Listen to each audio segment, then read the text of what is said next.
நீங்க இங்க பைசா வாங்குறீங்கல்ல அப்படின்னு சொன்னா, இல்ல நான் எங்களுக்கு வந்ததுக்கு கொடுங்க, கொடுக்காட்டு நாளைக்கு உங்களுக்கு சிலிண்டர் வராது அப்படிங்கிறாங்க. இல்லம்மா, அது டோட்டலி தப்பு. சார் சொன்ன மாதிரி டோர் டெலிவரி, கிச்சன் டெலிவரி பண்ற வரைக்கும் அந்த டெலிவரி சார்ஜஸ் சேர்த்து தான் ரேட் ஃபிக்ஸ் பண்றாங்க. RSP retail selling price.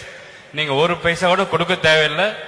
அப்படி ஏதாவது டிமாண்ட் பண்ணாங்கன்னா நீங்க உங்க டிஸ்ட்ரிபியூட்டர் கிட்ட கம்ப்ளைண்ட் பண்ணுங்க. Immediately officers will take action. Don't worry. மேயர்கிட்ட போய் கேட்டேன் சார், ஏன் இந்த மாதிரி கேக்குறீங்க, கேஸ் ஆபீஸ்ல போய் கேட்டேன் சார். கேட்டதுக்கு அவங்க என்ன சொன்னாங்க, அவங்க வந்ததுக்கு பெட்ரோல் செலவு வேணும்ல. அதான் ஏமாத்துறாங்க, அதான் ஏமாத்துறாங்க. இவர் வந்து IOCL நீங்க சொல்லக்கூடிய இந்தியன் கேஸ் கம்பெனியோடைய சீஃப் மேனேஜர் திருச்சி ஏரியால இருக்காருமா. அவங்க சொல்றத அவங்க வாயால கேளுங்க. கிச்சன் வரைக்கும் கொடுக்கறதுக்கு தான் சம்பளம். ஒரு ரேட்டு சிலிண்டர் 700 ரூபான்னா ஆக்சுவல் ரேட் 650 ரூபா. அது டெலிவரி சார்ஜஸ்க்கு டிஸ்ட்ரிபியூட்டருக்கு 50 ரூபா. அதையும் சேர்த்து தான் அந்த ரேட்ல வச்சு 700 ரூபான்னு பிக்ஸ் பண்ணி ரேட் சேல்ஸ் பண்றோம் உங்களுக்கு. ஸோ உங்ககிட்ட வாங்கியாச்சு, கவர்மெண்ட் டெலிவரி சார்ஜ் சேர்த்து வாங்கியாச்சு. அதனால நீங்க எக்ஸ்ட்ரா தர தேவையில்லை, தரக்கூடாது. அந்த மாதிரி யாராவது டிமாண்ட் பண்ணாங்கன்னா நீங்க உங்க ஏஜென்சிட்ட இம்மீடியட்டா கம்ப்ளைண்ட் பண்ணுங்க. சட்டப்படி தப்பு.